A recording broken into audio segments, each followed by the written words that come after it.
पाठ 2 साए। पाठ प्रवेश।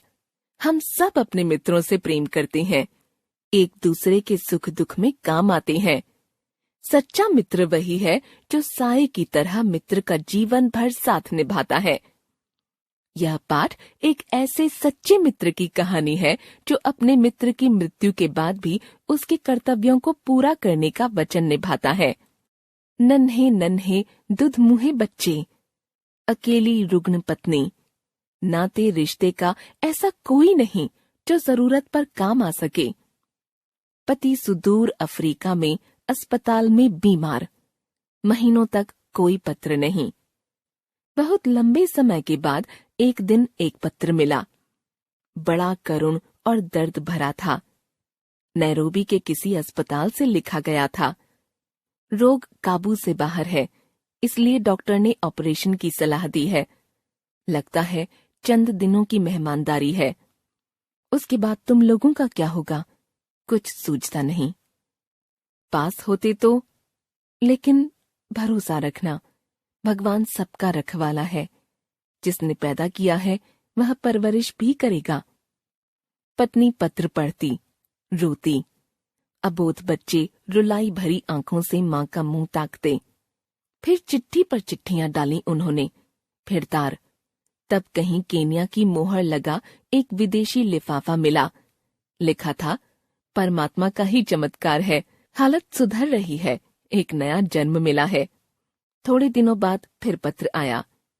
हालत पहले से अच्छी है, चिंता की अब कोई बात नहीं। इस बार कुछ रुपये भी पहुंच गए। बच्चों के मुरझाए मुखड़े खिल उठे। बीमार पत्नी का स्वास्थ्य थोड़ा सुधार की ओर बढ़ा। चिट्ठियां नियमित रूप से आती रहीं, रुपये भी पहुंचते रहे। उसमें लिखा था, हाथ के ऑपरेशन के बाद अब वह पत्र नहीं लिख पाता, इसलिए किसी से लिखवा लेता है। अपने कारोबार का भी कुछ विस्तार कर रहा है। धीरे धीरे कुछ नई जमीन खरीदने का भी इरादा है। शहर के पास एक फार्म हाउस बनाने की योजना है। घर के बारे में, पत्नी के बारे में, बच्चों की पढ़ाई के बारे में कितने ही प्रश्न थे। बड़ी उत्साहजनक बातें थीं, विस्तार से। इतना अच्छा पत्र पहले कभी भी न आया था। सबको स्वाभाविक रूप से प्रसन्नता हुई। डूबती नाव फिर पार लग रही थी। लगभग 3 बरस बीत गए। बच्चे बहुत याद करते हैं, उसे देखने भर को तरसते हैं। जो जो हिदायतें चिट्ठी में लिखी रहती हैं, उनका अक्षरशः पालन करते हैं। माँ को किसी तरह का कष्ट नहीं देते, कहना मानते हैं। पढ़ने में बहुत मेहनत करते हैं। अज्जू कहता है कि बड़ा होकर वह भी पापा की तरह अफ्रीका जाएगा, इंजीनियर बनेगा। पापा के साथ खूब काम करेगा। अब वह पूरे 12 साल का हो गया है। 6ठी कक्षा में अव्वल आया है। मास्टर जी कहते हैं कि उसे वजीफा मिलेगा। तनु अब 18 पार कर रही है, उसका भी ब्याह करना है। चिट्ठी के जवाब में बहुत सी बातें थीं। लिखा था, इस समय तो नहीं, हाँ अगले साल तनु के ब्याह पर अवश्य पहुंचूंगा। दहेज की चिंता न करना, कहीं वर की खोज करना। वर की तलाश में भटकने की अधिक आवश्यकता न हुई। आसानी से खाता पीता घर मिल गया। शायद इतना अच्छा घराना न मिलता, लेकिन इस भ्रम से कि कन्या के पिता अफ्रीका में सोना बटोर रहे हैं, सब सहज हो गया। शादी की तिथि निश्चित हो गई। नैरोबी से पत्र आया कि वह समय से पहुंच रहा है। गहने कपड़े सब बनाकर वह साथ लाएगा, लेकिन शादी के समय वह चाहकर भी पहुंच नहीं पाया। विवशताओं से भरा लंबा पत्र आया। इस बीच जो एक नया कारोबार शुरू किया है, उसमें मजदूरों की हड़ताल चल रही है। ऐसे संकट के समय में यह सब छोड़कर वह कैसे आ सकता है। हाँ, गहने कपड़े और रुपये भिजवा दिए हैं। वर वधू के चित्र उसे अवश्य भेजें, वह प्रतीक्षा करेगा। खैर, विवाह धूमधाम के साथ हो गया। विवाह के सारे चित्र भी भेज दिए। अज्जू ने इस वर्ष कई इनाम जीते। हाई स्कूल की परीक्षा में जिले में सर्वप्रथम रहा। खेलों में भी पहला स्थान प्राप्त हुआ। बहुत से सर्टिफिकेट मिले, वजीफा मिला। इनाम में मिली सारी वस्तुओं की फोटो वे पापा को भेजना न भूले। बदले में कीमती कैमरा आया, गर्म सूट का कपड़ा आया, सुंदर घड़ी आई और मर्मस्पर्शी लंबा पत्र आया। लिखा था वह बच्चों की उम्मीद पर ही जी रहा है। यह सारा कारोबार उन्हीं के लिए तो है। पर अनेक वादे करने पर भी घर आना संभव न हो पाता। हर बार कुछ न कुछ अड़चनें आ जाती और उनका आना स्थगित हो जाता। समय अबाध गति से पंख लगाकर उड़ता रहा। बच्चों ने लिखा कि यदि उनका घर आ पाना कठिन हो रहा है तो वे ही सब अफ्रीका आने की सोच रहे हैं। कुछ वर्ष वहीं बिता लेंगे। उत्तर में केवल इतना ही था, अज्जू जब तक अपनी पढ़ाई पूरी नहीं कर लेता तब तक कुछ नहीं हो सकता। समय निकालकर कभी वह स्वयं घर आने का प्रयास करेगा। बच्चों की बहुत याद आती है, घर की बहुत याद आती है, लेकिन विवशता के लिए क्या किया जाए। अंत में एक दिन वह भी आ पहुंचा जब बच्चों ने अपनी पढ़ाई पूरी कर ली। कहीं अच्छी नौकरी की तलाश शुरू हुई, पर पिता के अब भी घर आने की संभावना न दिखी तो उसने लिखा, अम्मा बीमार रहती हैं, एक बार अंतिम बार देखना भर चाहती हैं। प्रत्युत्तर में विस्तृत पत्र मिला और इलाज के लिए रुपये भी। परंतु इस बार अज्जू ने ही जाने का कार्यक्रम बना लिया। अकस्मात पहुंचकर पापा को चौंकाने की योजना बनाई।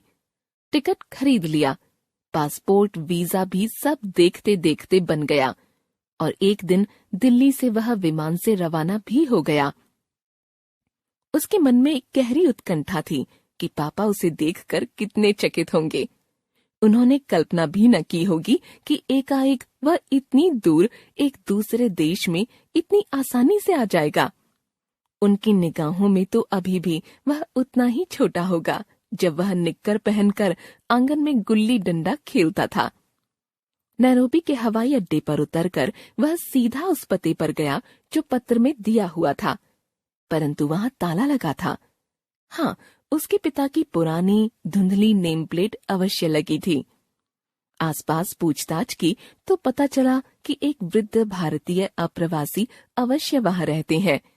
रात को देर से दफ्तर से घर लौटते हैं, किसी से मिलते जुलते नहीं, बिल्कुल अकेले रहती हैं। वह बाहर बरामदे में रखी बेंच पर प्रतीक्षा करता रहा। रात को एक बूढ़ा व्यक्ति ताला खोलने लगा तो देखा एक युवक सामने बैठा ऊँघ रहा था। उसका नाम धाम पूछा तो उसे अपनी बाहों में भर लिया।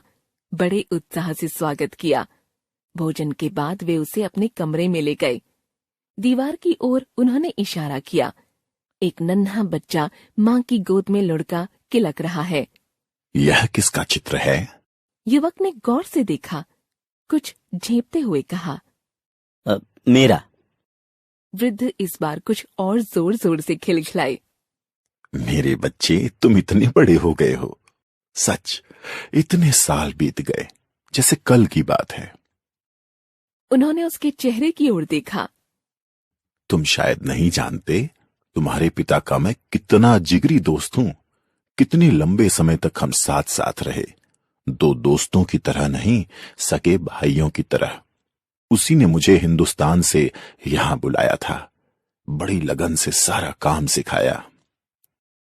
साथ साथ साझे में हमने यह कारोबार शुरू किया। नैरोबी की आज यह बहुत अच्छी फर्म है। यह सब उसी की बदौलत है। कहते कहते वे ठिठक गए। उसका हाथ अपने हाथों में थामते हुए वे बोले, तुम्हारी माँ कैसी है? कहीं कोई कठिनाई तो नहीं? ना, सब ठीक है। बस यही मैं चाहता था, यही। हौले से उन्होंने उसका हाथ सहलाया। देर तक शून्य में पलकें टिकाए सोचते रहे। कुछ क्षणों का मौन भंग कर खोए खोए से बोले, देखो बेटे, तिनकों के सहारे तो हर कोई जी लेता है, लेकिन कभी कभी हम तिनकों के साए मात्र के आसरे भंवर से निकलकर किनारे पर आ लगते हैं। जरा सोचो बेटे। वे खांसे। तुम्हारे पिता की मृत्यु आज से 15-20 साल पहले हो जाती तो क्या होता? तुम अनाथ हो जाते। तुम्हारी मां घुट घुट कर कब की मर चुकी होती। तुम इतने हौसले से पढ़ नहीं पाते। जहां तुम आज हो वहां तक नहीं पहुंच पाते। उन्होंने अपने सूखे होठों को जीभ की नोक से भिगोया।